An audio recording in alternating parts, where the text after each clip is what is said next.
শনিবার আমাদেরকে দীর্ঘ 4 দিন আগে পরিহিত চাল দেওয়া শেষ হয়েছে। শেষ হওয়ার পরে আমাদের কাছে বসছে যে বসবে চাল কী পরিমাণ আছে, জেলেরা কত বাকি রয়েছে তালিকাভুক্ত দেখা আমরা বাকি চালের সিদ্ধান্ত নিই।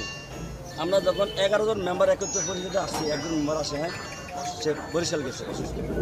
11 জন মেম্বারে আমরা বললাম যে আমাদের চালের যে হিসাব দেন আমাদেরকে, সচিবের বললাম, সচিব হিসাব করতে গিয়ে দেয় 32 টন চাল শর্ট।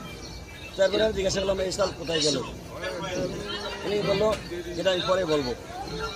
আবার উনি আর ওনার ব্যক্তিগত কিছু লোক আছে, উনি 200 নামের চাল দিয়ে দিবে, এক একজনের 200 নাম দেওয়া 3 বস্তা 4 বস্তা 5 বস্তা কিন্তু চাল দিয়ে দিচ্ছে জেলেদের চাল।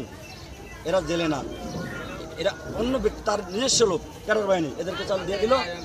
দেওয়ার পরে আমরা বললাম যে এরা কী করলেন, যা বোঝেন আমি বোঝেন, আজ পর্যন্ত হিসাব জানাই। পরে আমরা আমাদের নেতাকে জানাইছি, তখন আমাদের জানাচ্ছি, উনি বছর আমি এটা ব্যবস্থা নিতে আসি। পরিস্থিতি আমাদের ডিসি স্যার আসছে, অতিরিক্ত জেলা ম্যাজিস্ট্রেট স্যার আসছে, উনি আমাদেরকে লিখিতভাবে আমাদেরকে দিয়েছে। লিখিত নেওয়ার পরে উনি পরে কী ব্যবস্থা নেয় সেটা আমরা জানি। আপনার লিখিততে কি বক্তব্য দিয়েছে? লিখিততে দিয়েছি যে আমরা পরিষদ আজকে বসার পরে যে 32 টন চাল কোথায় গেল, আত্মসাৎ করলো, আমরা এরা শুধু বিচার চাই। এটি লিখিত যে আমরা 32 টন চালের